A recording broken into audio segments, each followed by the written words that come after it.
By the way. Good job, guys. I'll talk about modern day society, so what's going on actually where we live today. I'm talking about everybody, Muslims, Christian, Jewish, atheists, whatever. So it was a tough topic because the last few topics I've talked about was about Islam and studying Islam and learning new stuff about Islam. So now I'm talking about, reality and today. So today's, my topic is, what is modern society dating right now? Modern society is fueled by media, music, Hollywood, shows like Jersey Shore, Entourage, The Bachelor, even shows on Disney Channel. My little sister, she's 12 years old, she watches Disney Channel, she watches Hannah Montana, I don't even know what it's called, but, I forget the name of the other show, but she watches a show and, they're always dating, and little girls, it's just like, she actually asked me, she was upset one day, and I talked to her, and I was like, what are you upset about? She said, oh, I can't tell you. I'm like, no, what are you upset about? Well, my one friend was dating this one boy, and then he broke up with her and dated with my other friend, and they're both upset. And I'm like, wait, what? You're 12 years old. Why are you even speaking about this stuff? And no one's ever really told her. I don't think my mother's told her, anyone told her. So I sat her down, and I told her Islamic way and all that stuff. So I'm glad I'm glad I approached her and asked her what she was upset about, but that's kind of sad at 12 years old, my little sister asking me that. But modern day dating has evolved into something that's normal, or what we're used to nowadays, which is very sad. Like it's like normal now, which is sad. Wouldn't you say that's pretty sad that it's normal for everyone to date now? I think it is. Inshallah, my speech tonight will convince you that modern day dating affects tomorrow's marriages. Okay? This subject is a little touchy, so I'm trying to be politically correct and also not say, I'm trying to keep it PG, so I tried as hard as I could because it's, I don't want to say the wrong thing or say the wrong words. So what I did was I actually changed my whole way of writing it, because the way I originally wrote it, it wouldn't be PG, it would be maybe PG-13, but so what I did is I want to tell you guys a story that I read recently about a girl named Monique and her life relationships. This story is told by her psychiatrist or Dr. Daniel Williams. And it's about her life from when she was in high school for all her dating.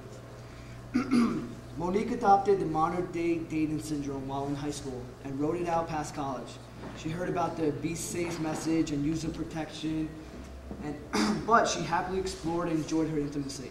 Although she faithfully attended church, the silky smooth, sexually charged words of Usher and pop artists always echoed in her mind. Even after hearing stern sermons of virtue, Monique didn't see anything wrong with a little bump and grind. By the time she was 26, she had allowed about a dozen different men to use her physically and tarnish her emotions. Monique's relationships included 2 live-in lovers. Each of those seemingly promising relationships abruptly ended when she learned she was pregnant. It is widely known that many intimate activity, individuals stop using protection after they feel comfortable with their partners. Monique and her partners followed this trend. It was also widely known that very few men think about becoming accidental fathers. Especially with females, they classify as booty calls, one-night stands, casual partners, or live-in partners. After announcing her pregnancy, her first live-in partner abandoned her without any word of warning. Her second fared even worse. This time, her live-in partner became furious. He screamed, entrapment, and ranted and raved about Monique being a conniving gold digger who was trying to ruin his life. He viciously yelled at her and made it very clear she was on her own. Now, Monique, dejected, stressed, pregnant, and alone, Monique did what most American women do. She made abortion clinics her saving grace, which in Islam is pretty much frowned upon. I mean, imagine making abortion your saving grace for getting pregnant. You're taking a life away. By the time she sat down in an interview with me, the doctor speaking, she had a total of 5 abortions and was pregnant yet again. This time she decided to go the full term and gave birth to her child. She immediately added her name to the long list of single women who give birth to a child out of wedlock caused by having casual partners who don't give 2 cents about them or their child. Modern day dating produces some ugly, painful, and humbling realities. Monique's love life, as she called it, is a warning signs. She had contracted herpes and another sexually transmitted disease for which she is not comfortable with telling me. She had become a victim of domestic violence. One of her ex-boyfriends cheated on her. So what did Monique do? She got revenge and she cheated on him. He reacted by almost choking Monique into unconsciousness, forcing her to flee that nightmare or die. Part of Monique's problem was she was attracted to these type of men. So part of the woman's problem is they're attracted to these type of people, bad boys. That's who they want. She loved the scent of their flesh and they loved her scent of hers. This is what type of guy she looked for. So ask yourself, whose fault is it really? You know, yes, it's a man's fault, but also, you know, it's both their faults. Monique willingly gave herself to jerks, to men she barely knew. She admittedly enjoyed the intimacy and confessed to having deep emotional attachments to a number of her past partners. Could you imagine what it would do to a man's psyche after learning that his girlfriend, his fiancée, or his future wife had immense feelings for one of her past partners? Regardless of her feelings, mindsets, or action, Monique claimed it was the men's fault who exploited her. She was the victim. She accepted no responsibility or fault. She felt like no matter what type of man or how many men she gave herself to, she had a right to be treated like a lady. Dr. Daniel Williams couldn't figure that one out. So yes, obviously the men were, you know, using her and whatever she was doing, but she thought she was a victim. She thought, you know, it was her fault. It wasn't her fault at all. That's the problem with the relationships today, male or female. Would you guys think this is a unique situation? No. No. Monique is not a rare. This is not a rare instance. Monique is not. It's not in the minority. Many modern day women have adopted Monique's bizarre mentality. They'll have one-night stands, be acting intimate with men who they just met, move in with men that they are not married to, and date men who go by aliases such as, I put this in there, Mac Daddy, Pimp Daddy, Lady Killer. Oh my God. Yet they get angry and act stunned when these abusive and strange men assault or abandon them or refuse to show them respect. Based on her horrible experiences and deeply embedded negative views of all males, Monique doubted if she ever would trust another male again. She affirmed herself to be a strong woman who didn't need a man. She noted her college degree. I got a college degree. I got a career. I'm able to raise a child. Her beliefs reflected in her attitude. She showed rudeness towards men, her tongue lashing at a man at a drop of a dime. For Monique, tearing down men was an easy way to show her power. If you were Monique, would you learn this experience and never again fall for these type of men? You would think so, right? Well, let's see Monique today.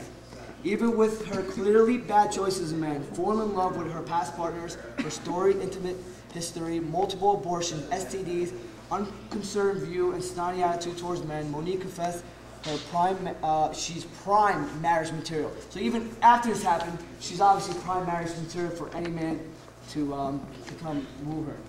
Alarmingly, she was absolutely nothing wrong with women.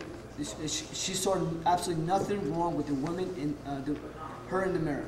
But then again, her assessment was based solely on her physical appearance. The last time we spoke, Monique was headed into another relationship, booby trap. Her new boyfriend claimed he was some big shot movie executive and music producer. How many times have you heard that, right? I know this. Monique took the bait. She was smitten. Her fantasies falling in love with high-power executive mingling. The big wigs were about to come to pass, or were they?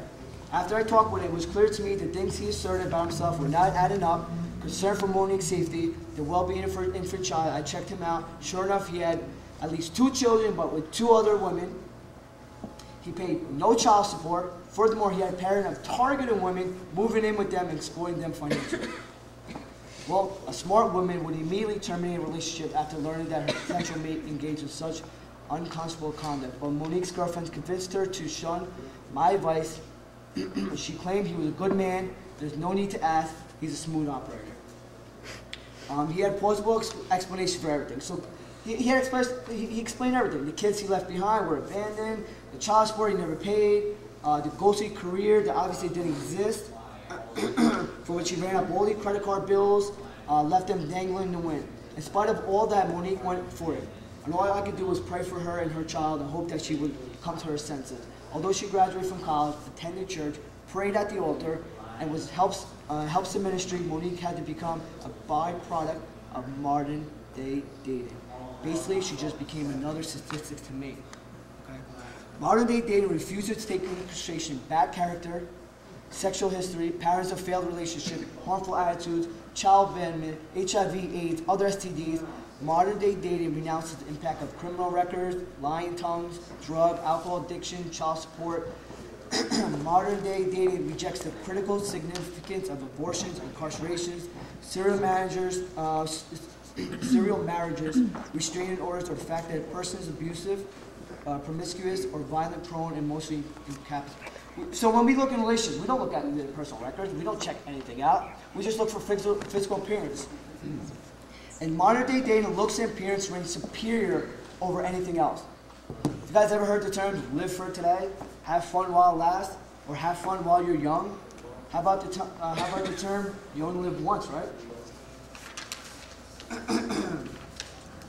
Modern day dating has produced a mass number of men and women who are affected with HIV and AIDS virus, other STDs. Increasingly, many of these individuals are refusing to inform partners that they are carriers or incurable and deadly STDs. I found this case, a person who got, so listen to the story.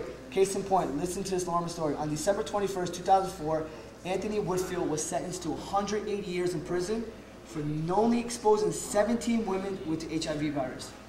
Woodfield had intimate relationship with dozens of females, and modern day dating such activity is not classified as being promiscuous. As told, authorities estimated that he directly or indirectly infected about 170 people. One of his partners described as she waited for her test results, she recalled Woodfield, I can't say that part. It basically was too late for her to pray. She could only cross her fingers and hope she wasn't forced to take HIV medication. And in conclusion, what does modern day dating produce? It has produced men and women who mock purity, openly berate morality, and laugh at the sacredness of marriage covenant. Modern day dating has preceded men and women who bear children they neither want nor care about. It has produced countless unwed mothers and fatherless children. Children who will never know their biological dads because their mommies can't locate or determine which of their players, pretty boys, ballers, or shot callers impregnated them.